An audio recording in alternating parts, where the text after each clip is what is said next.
Hey, good morning. Yes, it is. It is Friday. You made it to the end of the work week, guys. Today's Friday, June 5th.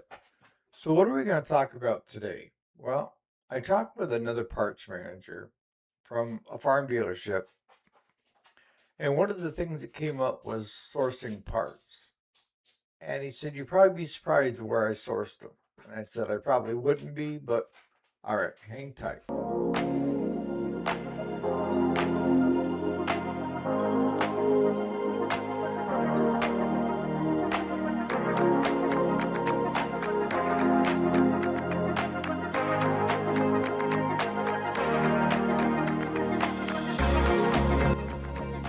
Alrighty, welcome back to the channel. My name is Eric. If you didn't already know it, yes, this is the weekday, Monday through Friday. Today is Friday, June 5th of 2026.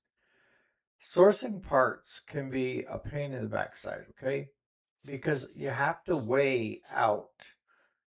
You got to keep your customer in mind, cost.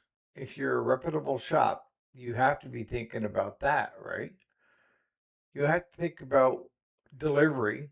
How long does it take to get here? And then you got to think about quality. What is the quality of the part for the price point? And you're going to say, well, what does quality and price point have to do with it? You need to get good parts. And yes, you do. But there's a price point there. And I deal with this on a daily basis. I dealt with it a lot more when we were doing, $1 million sales in parts online. But I still do a lot, a lot more than I thought I'd be doing at this point in my life.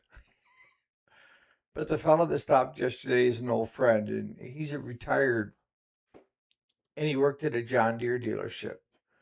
And he said a lot of the parts that they sourced for the customers walking in were Amazon, eBay, getting what they needed.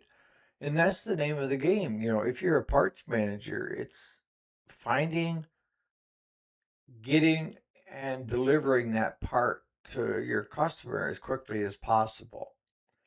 Now, you have two ways of looking at this too.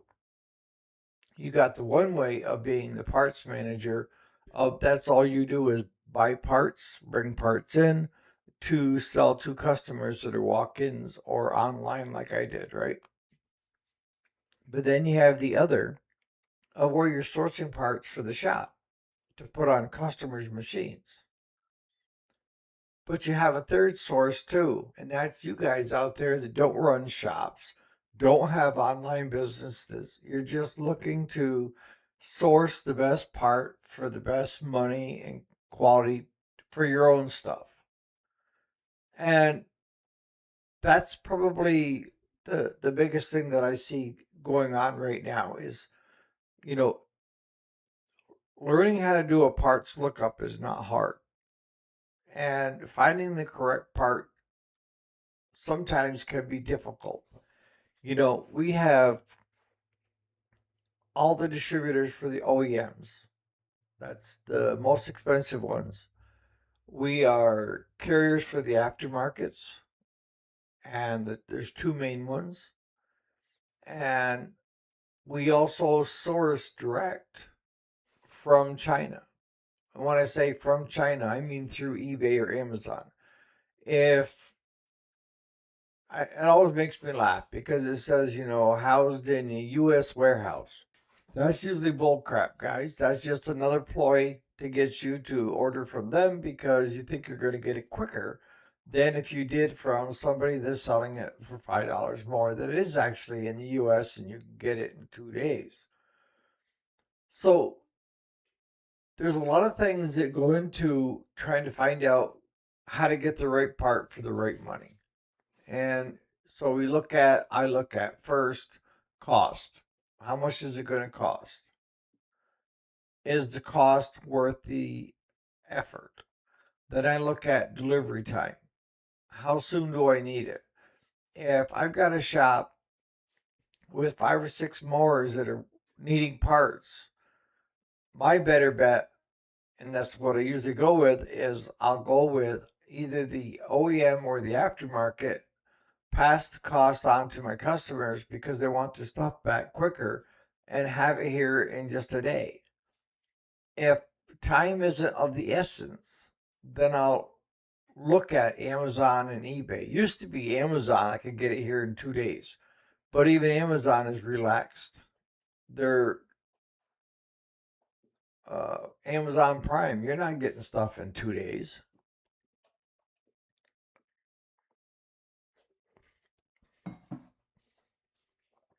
The only ones that I see that I can get through Amazon Prime in 2 days to people are gift cards for birthdays, right? That I get for my nieces and my sister-in-laws. Other than that, you don't get it in 2 days. If I put an order into Amazon this morning, I wouldn't have it here by Monday. Might be Monday, but be unlikely. eBay's got the same. It's crapshoot. You know, I used to try to look at U.S. sellers that had them in stock in the U.S. and could ship. Even that was a crapshoot. As a parts manager, we need to source parts that are quality, cost savings, and delivery. Those are probably the three things that I look at the most. Cost, is it worth the cost? You know, if I can get a belt on eBay or Amazon for a mower deck and it's going to cost me, let's say, $39.95, and I look over at the aftermarkets and it's going to cost me 59 to 60 bucks, or if I go with the OEMs, it's going to cost me 85 to 90. I'll usually go with the eBay or Amazon belt if need be. If I don't have enough of an order to go into, because each one charges shipping, okay? eBay is usually free, but as I've told you before, nothing is free, guys. I have free shipping on most of the stuff that I have up on our two eBay accounts. But let me tell you something. If you bought it through those two accounts, you were paying the shipping. It may be free to you, but it's padded into the price. I'm not going to buy the part, sell the part, and give it to you for free for squat. And that's your sellers that are on there that are offering the free shipping, because eBay said we all need to get onto this kick of free shipping. We all jacked our prices up, and I'm just about ready to jack it again because I haven't in the last three increases that USPS has done to us. It's crazy the cost to ship stuff. The smallest item, under 4 ounces, cost me almost $6 to ship to you anywhere in the US. I can remember when I used to get it for $1.30. Yeah. And they keep crying they ain't got no money. I don't know how they ain't got no money. I guess it's supposed to be your retirement and your pension plans are killing the Postal Service.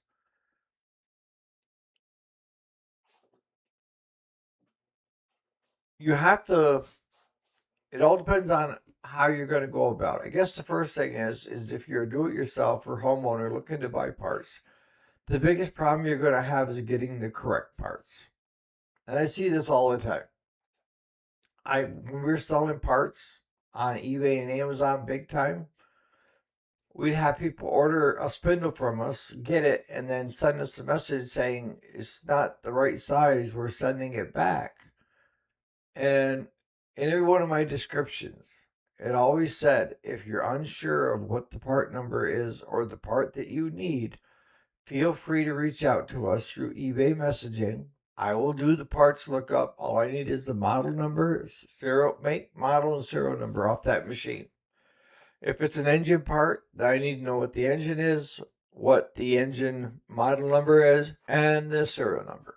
And then I would do the parts lookup for them and find the parts that they needed and send them a message with the listing of that part to go ahead, and that's where the part you need to order. End of story. But I used to have guys that would do that and then go buy the part somewhere else. That used to piss me right off. You know, if you're going to take up my time, looking up parts for you. The least you could do is buy the part from me if I'm doing all the legwork for you. If you think taking the part number and saving $2 with the other seller is the way to go, oh well. Life sucks and then you die, right? So it all depends upon all your needs, and that is how to order the right part, where to source it, and how long you can afford to be down. If you're in the parts manager for a John Deere dealership, those parts need to get in quicker than, and most customers are willing to pay the extra shipping to get it there. And we started doing that with customers, and it was based on what my friends at John Deere were doing. And that was if you wanted the part here tomorrow, if you wanted to pay the $18 shipping, they could have it here tomorrow. But if not, on the regular order, it would be in 2 to 3 days. And it would be no cost because they were putting it in with the regular order. More than once, I said, go ahead and I'll pay the extra just to get it here. And that's what they did. When you go and you start looking for parts, those are the criteria that you need to look at. Is how long can I be down? What's my price point? Where am I comfortable? What am I comfortable paying? And delivery. How long can I wait? And then the quality. What am I getting for, what's the best bang for my buck? And I know some of you guys, I got strong OEM guys that I deal with on a weekly basis that it's got to be OEM or nothing. And then they get pissed because it says made in China on the back. Like I have some control over how, where the part gets processed. That's how it comes from Briggs. So that's not my problem.